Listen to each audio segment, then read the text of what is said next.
Hey, you there. My name is James, and this is Convo, encouraging conversations that matter. Today, we're going to discuss about marketing.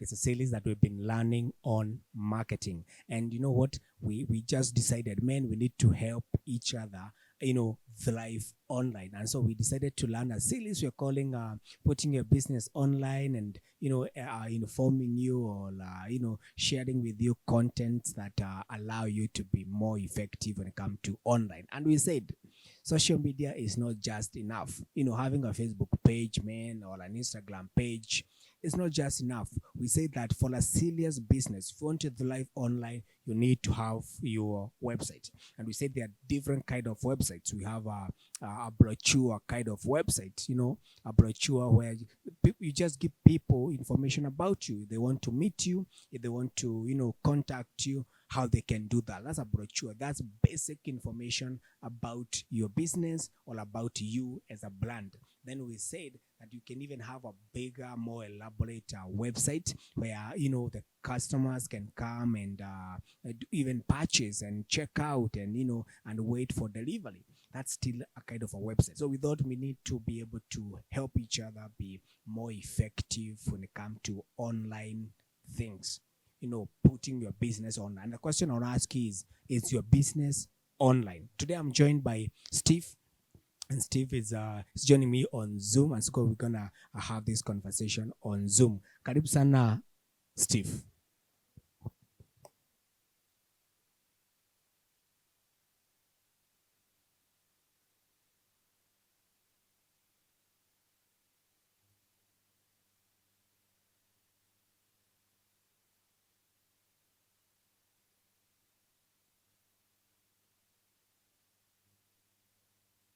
Steve, how are you?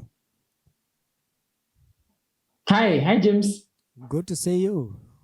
Good to see you too. Yes. Welcome again to Convo.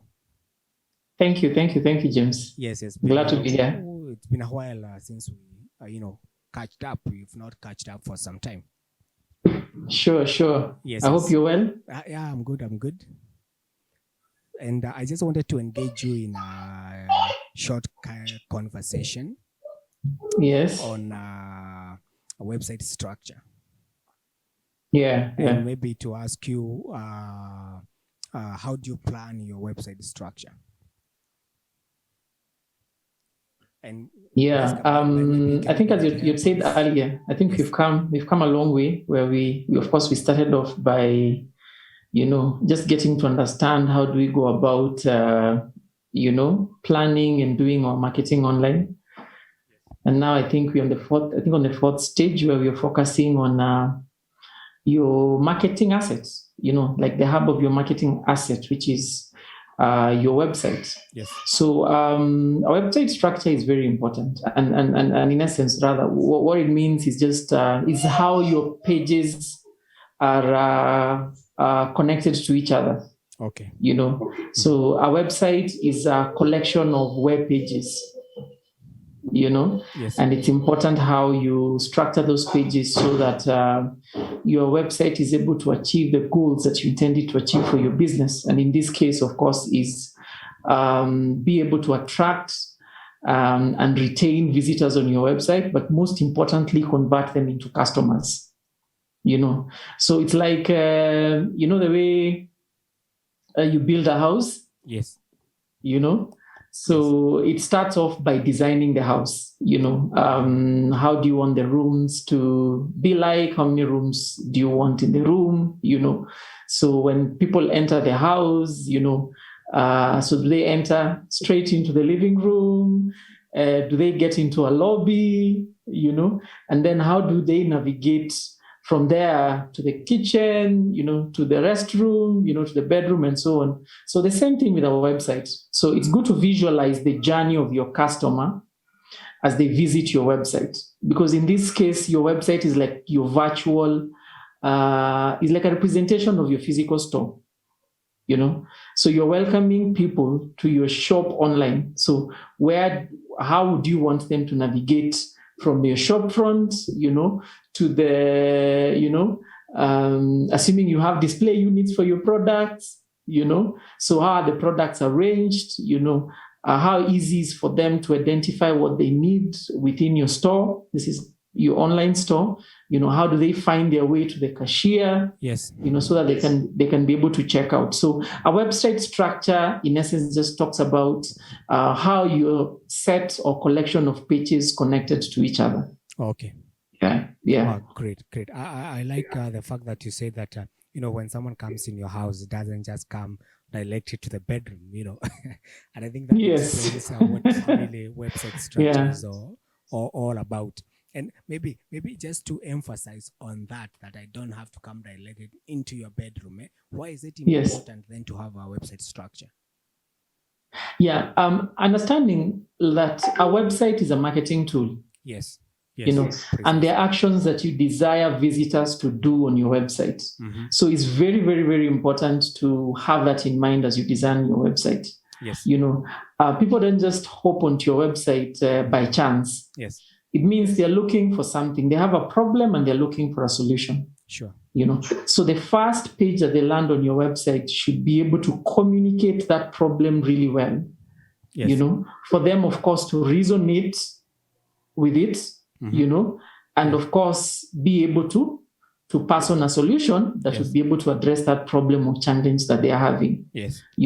So for example, if I have a headache and I'm looking for, a pain reliever. Yes.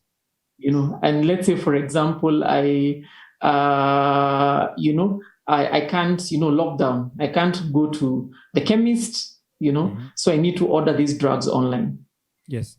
So for example, right now there are quite a number of services that do home deliveries.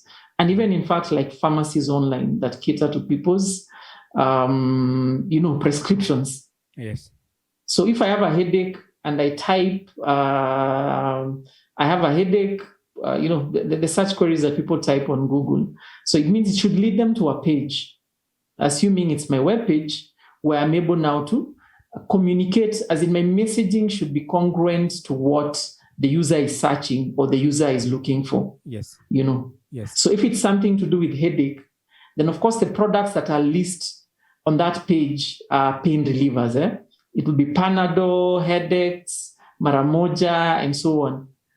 So I'll not list other products that are totally unrelated to what you're looking for or what you're searching for. Yes. So it's important now to wear your customers' shoes, mm-hmm. And sort of like, what do you call it? Not guess, but more or less extrapolate or try and imagine what would be that thing that they want to see the first time that they land on your website. Okay. Now, here it depends with what sort of or what niche of business that you are in. Yes. Of course, if you are an online store and and you sell products, be it grocery, be it FMCG, be it clothing, it's important for you to capture the attention of the user. Have you ever gone to a shopping website? Let's say they do clothes, mm-hmm. And the first thing they ask is they ask your gender and they ask how old are you? Okay. Just right from the first screenshot that you get when you visit that website. Yes. Or they just have prominent tabs on the web page for men, women, children. What they're trying to do is be able to cater to your specific needs depending on your gender, depending on your age group. Yes. So that instead of showing you clothes for babies or for children for that matter, yes. If they have tools that can tell and detect the gender of the person that is accessing, or they expressively have a form where you select whether you're male or female and your age group, then from there henceforth, they'll display clothes that are relevant to you. You get, so if you're a man and you're a middle-aged man, of course, they'll show you the shirts, the pants that they have, or the jackets that they have. Yes. So you won't see anything that does not... that is not relevant to what you desire. Yes. So, and that's why it's important now to design your website. Just anticipate the needs of your visitors and just present them with that the first time they show up. Yes. On the first page they show up on your website. Oh, I see. Yeah. I get it. I now understand really why you need a structure. I really now understand why you need a good website structure. Now, maybe because just because of how important it is, Yeah. the website structure. Is there anything Yes. specific that you need to do to ensure, or something that you need to put into consideration just to ensure that you end up with a good website structure? Yes, I think all this is informed by your what are your business goals? What is that call? We call it a call to action. What is that action that you want this visitor to do? The action they want before they hop off your website. Okay. So, for example, for me, I have a website, and my goal is to be able to generate leads. Is to be able to generate inquiries. Okay. So it means then your website should be crafted in a way that it can easily collect visitor information. Yes. So if my goal is to generate leads, then the first thing that they'll see on my website, let's say they come to my homepage or they come to my landing page, is just a compelling offer for them to leave their name, their email address, or their phone number.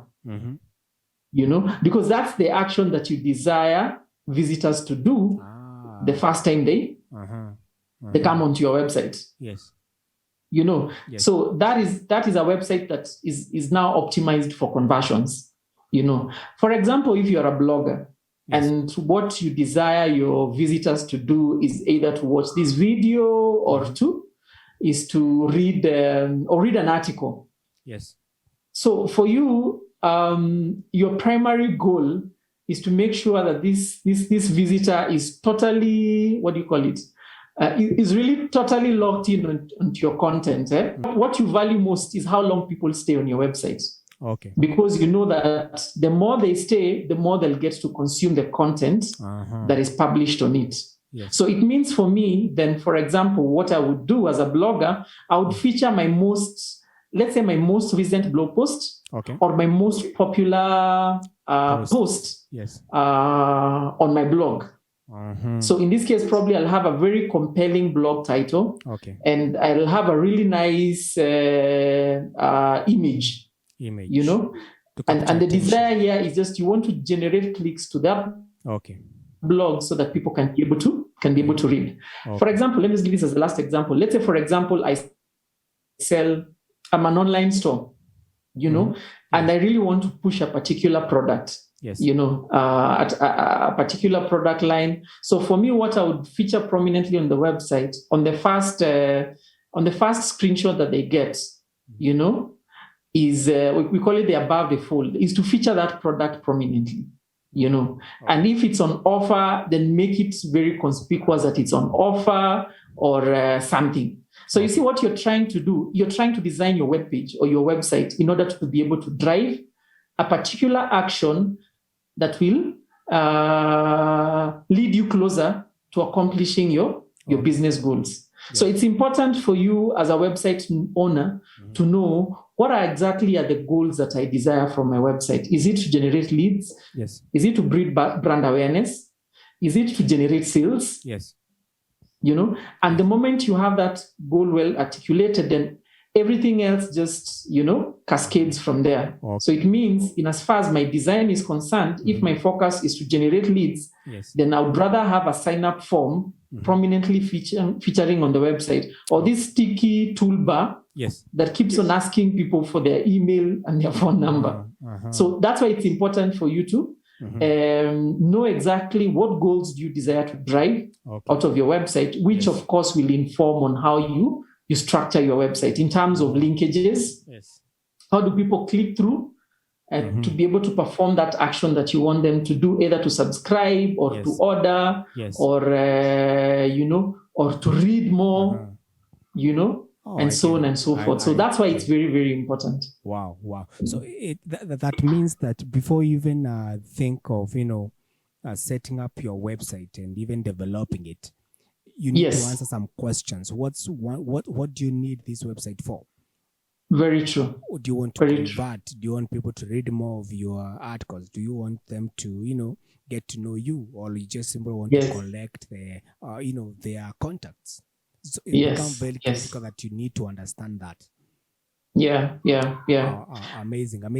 Steve, I want us to take a short break, and Recently, I started asking myself questions, and I think I shared with you a research, a survey that A survey that you're doing, yes, yes. yes, yes, Yeah. because I wanted to understand whether the people who are learning websites, you have a personal or a business website, is it really, is it up to your expectation when you are, setting up the website?